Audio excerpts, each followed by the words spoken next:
자, 그럼 오늘 설교 본문을 말씀드리고 함께 읽어보는 시간을 갖도록 하겠습니다. 오늘은 시편 56편 10절에서 11절을 설교 본문으로 삼아 보았습니다. 시편 56편 10절에서 11절을 다 같이 한 목소리로 함께 읽어보도록 하겠습니다.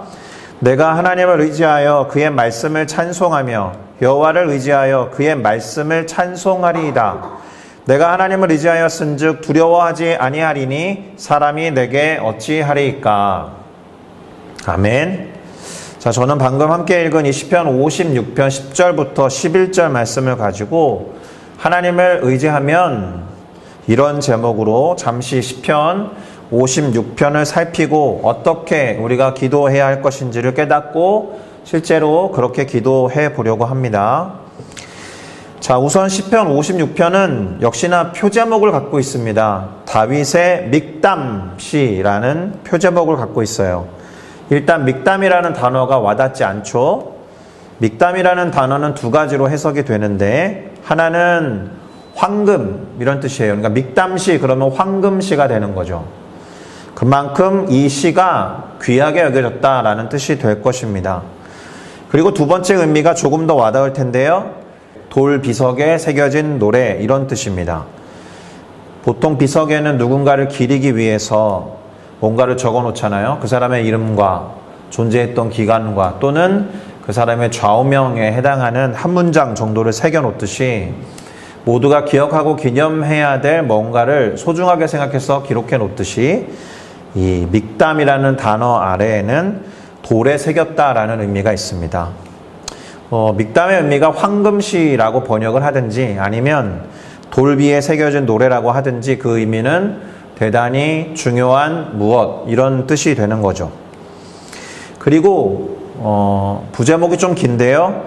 요낫 엘렘 르호김에 맞춘 노래 이렇게 또 적혀 있습니다. 이거는 약간 운율을 포함하는 그런 표현인데 먼 느티나무 위에 비둘기 한 마리라는 의미를 갖고 있어요. 먼 느티나무 위에 비둘기 한 마리가 표현하는 어떤 운율에 맞추는 노래라는 거예요. 아마도 당시 다윗의 상황이 그와 비슷했다라는 거예요. 그만큼 약간은 처량하고 고독하고 쓸쓸하고 외로운 상황에서 부른 구슬픈 노래와 같다 이런 뜻이 되는 겁니다. 왜 그런 상황에 있었는지 그 다음 표제의 글이 설명해주고 있잖아요. 다윗이 가드라는 곳에서 블레셋 사람에게 잡혔을 때에 이렇게 되어 있어요. 다윗이 일단 시편의 대부분의 시는 사울을 피해서 도망 다니는 걸 배경으로 하고 있는데 사울을 피해서 계속 도망을 다니다가 너무 힘드니까 어떻게 하면 그래도 덜 도망갈 수 있을까 머리를 좀 굴린 거죠. 그러면 이스라엘과 적대 관계에 있는 블레셋 땅으로 숨어 들어가면 나를 찾아도 잘 찾지 못하겠지 이런 생각을 한 거예요. 그래서 블레셋의 가드라는 마을로 숨어 들어갔는데 블레셋 가드의 사람들이 다윗을 알아본 거죠. 그래서 잡혀요. 그럼 이걸 어떻게 벗어날까 하다가 미친 척을 하면서 빠져나온 그런 상황에서 지은 노래입니다. 처량하죠? 운 좋게 미친 척을 하고 빠져나와도 기분이 참 그럴 것 같아요. 그러니까 저 위에서 뭐라고 표현했다고요? 먼 느티나무 위에 비둘기 한 마리 요낫 엘렘 르호김에 맞춘 노래를 부를 수밖에 없는 그런 상태에 있었던 겁니다. 자, 이런 배경 속에서 기록한 시편이기 때문에 오늘 시편 56편은 그 지배적인 감정과 정서가 뭐냐? 두려움이에요. 두려움. 그리고 원수 같은 그들이 자신을 삼키려고 한다라고 생각을 하고 있습니다. 다윗은. 그러니까 사울 왕에게 쫓기는 상황에서 원수들이 자신을 종일토록 삼키고자 한다고 생각했던 거예요. 그러니까 너무 괴롭고 두렵죠. 자, 그런데 대단히 극단적인 표현 아니에요? 약간 비약적인 표현이에요. 실제로 온종일, 하루 종일 24시간을 그렇게 괴롭게 하는 것은 원수들의 어떤 피지컬한 어떤 괴로움이 아니라 그것을 받아들이는 다윗의 감정이었겠죠. 생각해 보세요. 24시간 내내 숨도 안 쉬고 괴롭게 하는 적의 세력이 있을 수는 없잖아요. 그렇죠? 그러니까 오히려 다윗을 종일 24시간 동안 괴롭게 한 것은 두려운 마음이었다라는 거예요. 실제적으로 나타나는 원수들의 어떤 공격이나 자신을 삼키려고 하는 시도들이 아니라 그런 두려움에 사로잡혀 있었기 때문에 원수들이 도저히 따라올 수 없는 곳을 생각하다 못해 당시 이스라엘과 사이가 좋지 않았던, 그건 지금도 마찬가지죠. 이스라엘과 하마스는 여전히 전쟁 중에 있는데 팔레스타인이라고 불리우는 블레셋의 가드라는 마을로 도망을 치게 됩니다. 가드라는 마을은 참고로 다윗이 물맷돌로 죽였던 골리앗의 고향이에요. 이 사람이 어떤 절박함을 가지고 숨어들었는지 알겠죠? 얼마나 다급했으면 그랬을까? 얼마나 사울을 위시로 한 사울의 명령을 받은 원수들에 의해서 쫓겼으면 자기가 죽였던 골리앗의 고향으로 숨어들었을까? 다윗이 마주했던 두려움이 얼마나 컸는지 이해가 되는 장면입니다. 자, 그러나 조금 웃긴 게 있어요. 사람을 두려워해서 도망다녔던 다윗이 다른 사람에게 도망을 쳐서 들어간 건데 도망친 사람들을 또다시 두려워해서 또다시 도망쳐 나오게 된다는 점이 대단히 씁쓸하고 안쓰러운 상황이라는 것을 기억할 필요가 있습니다. 예. 자, 그런 면에서 그런 생각이 들기도 합니다. 사람이 때때론 가장 무섭고 두려운 존재가 아닌가. 제가 친구들이랑 학교에서 일주일 동안 고등학교 때 집에 가지 않고 살면서 공부한 일이 있는데 공부가 잘 됐겠어요? 밤마다 모여가지고 무서운 얘기를 했단 말입니다. 무서운 얘기의 특징 중에서 진짜 무서운 건 귀신이 등장하는 이야기는 아니에요. 보통은 무서움을 자극한 어떤 분위기, 그 다음에 어떤 사람에 의한 무서움을 이야기했을 때 훨씬 더 두려움을 많이 느꼈던 기억이 있습니다. 우리의 일상 속에서도 사람 때문에 두렵고 무서워하는 경우가 많이 있지 않습니까? 직장에서도 그렇고 심한 경우는 교회 공동체 안에서도 그럴 수 있어요. 모르기는 해도 적어도 오늘 시편 56편에서의 다윗은 사람을 두려워한 거는 틀림이 없어요. 그의 두려움이 묻어나오는 오늘 본문 1절과 2절을 한번 읽어보도록 하겠습니다. 제가 읽을게요. 하나님이여 내게 은혜를 베푸소서. 사람이 나를 삼키려고 종일 치며 압제하나이다. 내 원수가 종일 나를 삼키려 하며 나를 교만하게 치는 자들이 많사오니. 이렇게 기록해요. 자, 이 짧은 구절 속에 나를 삼키려 한다라는 것이 무려 2번이나 기록되어 있고 종일이라는 말도 2번이나 기록되어 있습니다. 자, 은혜가 필요한 상황인데 그 이유는 원수들이 그리고 사람들이 나를 종일 삼키려 하고 압제하고 있기 때문이다라는 거예요. 근데 종일 그럴 수 없다라고 말씀드렸잖아요. 심리학에서는 이걸 뭐라 그러냐? 비합리적인 사고라고 해요. 비합리적인 사고에 사로잡혀 있는 거예요. 종일 괴롭게 할 수 있는 존재는 없어요.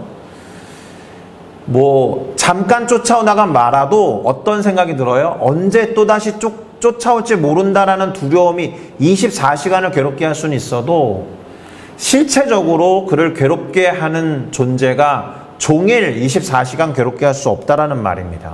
그런 걸 비합리적 사고라고 해요. 그저 그의 느낌일 뿐입니다. 그저 그의 감정과 기분, 정서일 뿐이에요. 오히려 두려움에 사로잡혀 있는 거죠. 24시간 동안 나를 괴롭게 하는 실체적인 적이 아니라 범불안 장애라고 그래요. 24시간 내내 불안해하는 거예요. 그런데 그래도 우리가 다윗을 높이 살 수 있는 것은 바로 그럴 때에 결단을 내립니다. 어떤 결단을 내려요? 내가 두려워하는 날에는 주를 의지하리이다 라고 3절에서 기록하고 있다라는 거예요. 종일 자신을 삼키고자 하는 원수들에 대한 두려움이 있으니까 사실은 종일 주님을 의지하겠다라는 말과 같은 거죠. 종일 내가 두려움을 느끼고 있으니 그러지 않기 위해서는 종일 내가 주를 의지하겠습니다라는 말과 같아요.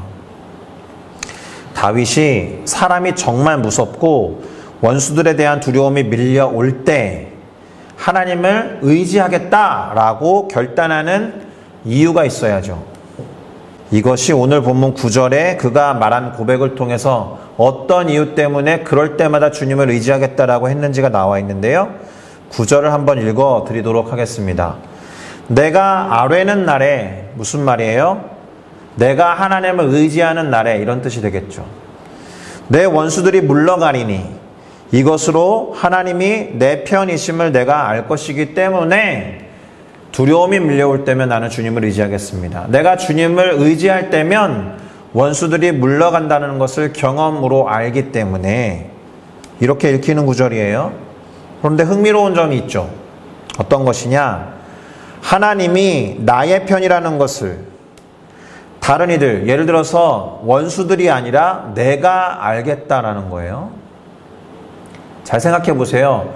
어떤 사람을 쫓아가고 있는데 그 사람이 하나님을 부를 때면 나도 모르게 쫓아가는 사람이 도망가게 될 때 원수가 느낄 거 아니에요. 아, 쟤는 하나님 편이구나. 하나님은 제 편이구나. 이런 거를 원수들이 느껴야 되는데 다윗이 느꼈다라는 거죠. 내가 부르짖고 의지할 때면 하나님이 내 편이라는 것을 내가 알게 되었기 때문에 두려우면 두려울수록 종일 원수들이 나를 사로잡을 것처럼 삼킬 만한 것처럼 두려움을 밀어다 줘도 하나님께 부르짖으면 다 떠나가는 것을 느끼고 알았기 때문에 아, 하나님이 나의 편이 되시는구나 라는 것을 내가 안다라는 거예요. 내가 알고 내가 확신했기 때문에 더 하나님 의지하겠죠. 다른 사람이 느꼈으면 계속 그렇게 못해요. 내가 느꼈기 때문에 한 번, 두 번의 경험이 그렇게 반복이 되면 패턴이 되거든요. 패턴이 되면 그 다음에 습관이 되는 거예요. 하나님이 내 편이 된다라는 사실을 알았으니까 그럴 때마다 하나님을 습관적으로 의지하게 되는 겁니다. 그러니까 내가 안다는 것이 중요해요. 내가 경험해서 내가 그것을 체험한다는 것이 중요해요. 내 삶에 한두 번, 세 번, 네 번 반복되는구나. 그래서 확신하는 게 중요하다는 말입니다. 그래서 더 발전된 고백을 4절에서 하고 있습니다. 4절도 읽어드릴게요. 내가 하나님을 의지하고 그 말씀을 찬송하겠다. 내가 하나님을 의지하니 두려워하지 아니할 거다. 혈육을 가진 사람이 내게 어찌할 수 있겠는가. 이렇게 고백합니다. 하나님이 내 편이니까 사람은 두려워할 존재가 될 수 없다라는 깨달음이 밀려온 거죠. 그런데 다소 특이한 표현이 하나 나오죠. 여러분에게는 어떤 표현이 특이한지 모르겠지만 저에게는 하나님을 찬양하고 찬송한다라는 것이 아니고 하나님의 말씀을 찬송한다라는 것이 좀 특이하다고 생각됐어요. 이게 그런 뜻일까요? 성경책을 찬양합니다. 마태복음을 찬양합니다. 누가복음을 찬양합니다. 창세기를 찬양합니다. 이런 표현 아니겠죠. 물론 하나님과 말씀은 동일하기 때문에 하나님의 말씀을 찬양합니다라고 하면 하나님을 찬양한다는 뜻이 되겠죠. 원칙적으로는 그 말이 그런 뜻일 텐데, 그런데 하나님을 찾아가서 그분을 의지했을 때 하나님이 들려주시는 말씀이 있었기 때문에 이렇게 고백한 게 아닐까요? 하나님이 들려주시는 말씀이 실제로 있었고 그 말씀 때문에 두려움이 떠나간 경험을 했다면 그 말씀을 찬양할 수 있는 거예요.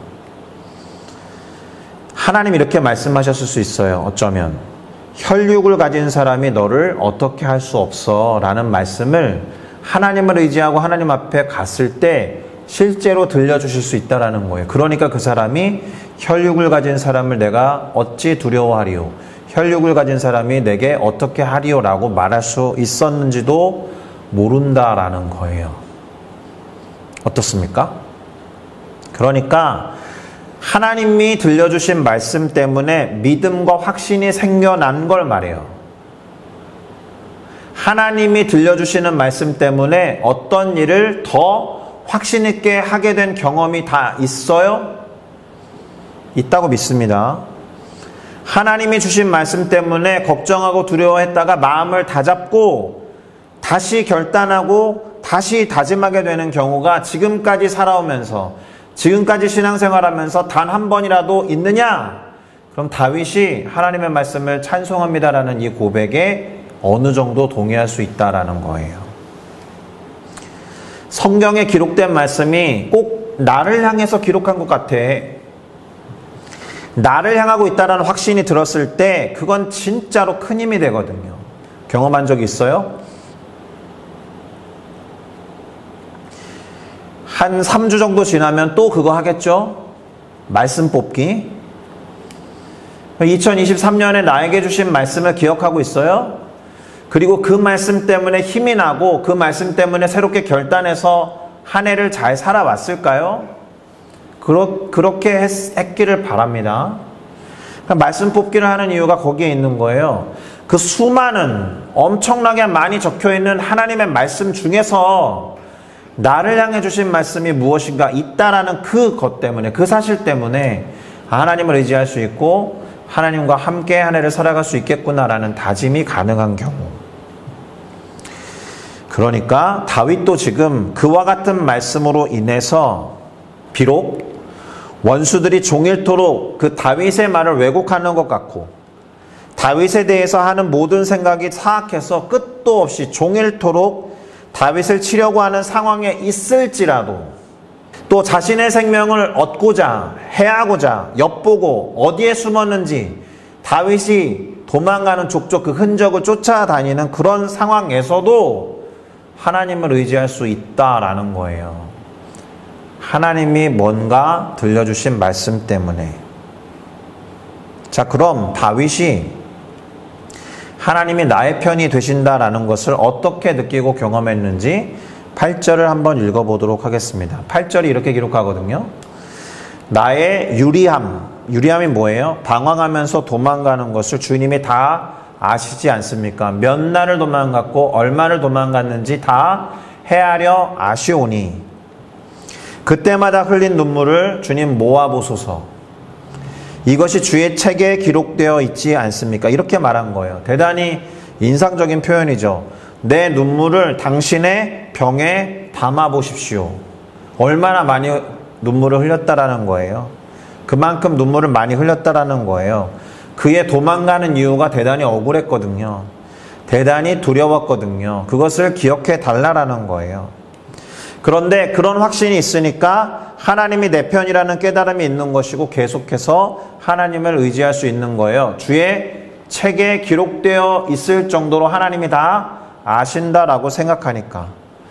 그래서 이 정점에 오늘 설교 본문 시편 56편 10절부터 11절을 기록하고 있는 거예요. 한 번 더 확인할까요? 내가 하나님을 의지하여 그의 말씀을 찬송하며 똑같은 말 또 하죠. 여호와를 의지하여 그의 말씀을 찬송하리이다. 내가 하나님을 의지하였은즉 두려워하지 아니하리니 사람이 내게 어찌하리이까. 이 짧은 구절에 하나님을 의지한다는 표현이 3번 나오고 있어요. 그리고 하나님의 말씀을 찬송한다는 표현이 2번 나오고 있어요. 자, 그러면 오늘 시편 56편을 대체로 다 훑었거든요. 어떻게 지나갔는지 모르겠지만 설교를 마무리하는 작업으로 들어가 보도록 하겠습니다. 일단 우리는 하나님을 의지하는 것과 사람을 두려워하는 것을 비교해 볼 필요가 있습니다. 결론부터 말하면 하나님을 의지하는 사람이 과연 사람을 두려워할까요? 자세히 말해보면 하나님을 전적으로 신뢰하면 신뢰할수록 사람을 두려워하지 않게 될 거예요. 혈과 육을 가진 사람이라는 존재를 두려워하지 않고 영이신 하나님을 전적으로 신뢰하는 것. 이것은 정말 반대에 놓여있는 말인 거예요. 하나님을 의지하는 것과 사람을 두려워하는 것. 영이신 하나님과 혈과 육을 가진 사람. 영이신 하나님을 의지하는 것과 혈과 육을 가진 사람을 두려워하는 것. 이것은 정확하게 반대에 놓여있는 말이에요. 하나님을 전적으로 신뢰하고 의지하고 믿는 사람은 다른 것을 향한 두려움이 없다라는 뜻이 되는 겁니다. 그래서 믿음의 반대말은 불신과 의심이 아니라 두려움이에요. 걱정이 되고 근심이 되어서 잠 못 이루는 경우 있죠. 내일 벌어질 어떤 일 때문에. 그런데 내일이라는 시간이 오지 못할 것 같아서 잠 못 이루는 사람이 있습니까? 없죠? 내일은 올 거다라는 확신과 믿음이 있어서 안 두려운 거예요. 그런데 내일 벌어진 일이 어떻게 될지 몰라서 확신하고 믿을 수 없어서 두려운 거잖아요. 믿음의 반대말은 그래서 두려움이에요. 그러니 정리를 조금 해볼게요. 하나님을 믿지 않고 의지하지 않는다라는 것은 그 하나님을 불신하거나 의심한다라는 말이기도 하지만 조금 더 자세히 들여다보면 하나님 이외의 다른 존재를 두려워한다라는 말이 되는 겁니다.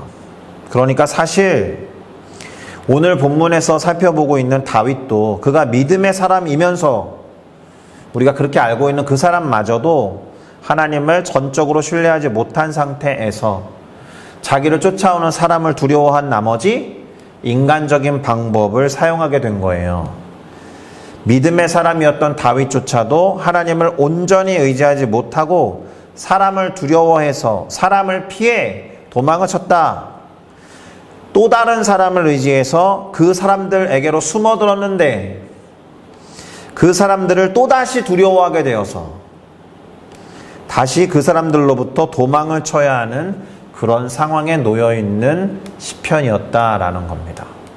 어디에도 하나님을 두려워해서 하나님께로 피했다라는 말은 없어요. 일단은 이 사건만 놓고 보면. 자, 그럼 다윗이 어떻게 도망쳤는지 말씀드리긴 했는데 관련 본문이었던 사무엘상 21장 13절에 보니까 그들 곧 블레셋 가드 마을의 왕과 사람들 앞에서 행동을 변하게 했어요.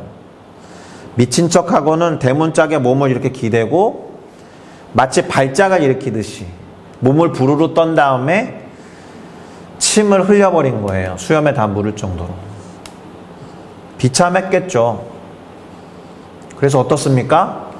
다윗이 그렇게 미친 사람인 척을 하고 블레셋의 가드라는 마을을 무사히 빠져나왔을 때 그는 어떤 감정과 어떤 마음이 들었을까? 한번 생각해 보시겠어요? 비참했겠죠. 원수들이 종일토록 자신을 삼키는 것 같아서 두려웠는데 그래서 그 두려움을 피해서 도망치듯이 블레셋의 가드라는 마을로 들어갔는데 여전히 다윗은 두려움에 빠져 있어서 또다시 도망쳤다라는 거예요. 사무엘상 21장 12절이 그렇게 기록하고 있죠. 다윗이 이 말을 그의 마음에 두고 가드왕 아기스를 심히 두려워하여. 이 구절에서 주목해야 되는 단어가 하나 있어요. 뭐 같아요? 두려워하여가 아니고 이 말 때문에 두려워한 거니까. 그럼 그 말이 무엇인지 봐야겠죠. 그 앞에 나와 있는 사무엘상 21장 11절을 살펴보겠습니다. 아기스의 신하들이 아기스에게 말하되 이는 그 땅의 왕 다윗이 아니니까 무리가 춤추며 이 사람의 일을 노래하여 이르되 사울이 죽인 자는 천천히요 다윗은 만만히로다 하지 아니하였나이까 한지라. 사람들이 알아차린 거예요. 사람들이 다윗을 알아차리고 다윗에 대해서 했던 그 말 때문에 두려움에 사로잡히게 됐다라는 겁니다. 그 말을 듣고 두려움에 밀려왔다. 그 말이 다윗으로 하여금 두려움을 갖게 했다. 그거 아시죠? 말이 확신과 믿음을 줄 때도 있지만 말이 두려움을 줄 때가 있다. 그래서 다윗이 하나님을 의지한다라고 해놓고 하나님의 말씀을 찬양한 거예요. 그때 하나님의 말씀은 다윗에게 확신을 줬겠죠. 그런데 블레셋의 가드 사람들의 말은 다윗에게 두려움을 줬다라는 거예요. 하나님을 온전히 믿고 의지해야 하는데 하나님을 온전히 믿고 의지하게 하는 말은 그럼 믿음은 어디에서 오겠어요? 말씀에서 오겠죠. 우리는 로마서 10장 17절 말씀을 잘 알고 있습니다. 무엇인지 들어보셨을 거예요. 믿음은 들음에서 나며 들음은 그리스도의 말씀으로 말미암았느니라. 어떤 말을 듣느냐에 따라서 믿음을 갖게 되기도 하고 또는 의심과 두려움에 사로잡히기도 한다라는 거예요. 그런데 그리스도의 말씀은 확신을 준다라는 뜻이 되는 거죠. 그러니까 말씀에 근거한 믿음을 가져야 하는 거예요. 말씀하시는 하나님을 믿고 신뢰해야 한다라는 거예요. 그래서 다윗이 말씀을 찬양한다라고 고백한 거예요. 하나님을 의지했더니 하나님이 어떤 말씀을 들려주셨겠죠, 다윗에게. 결론적으로 이런 말씀을 꼭 드리고 싶습니다. 말씀을 읽고 말씀을 묵상하고 공부하라는 거예요. 그렇지 않으면 그것이 과연 신앙생활인가?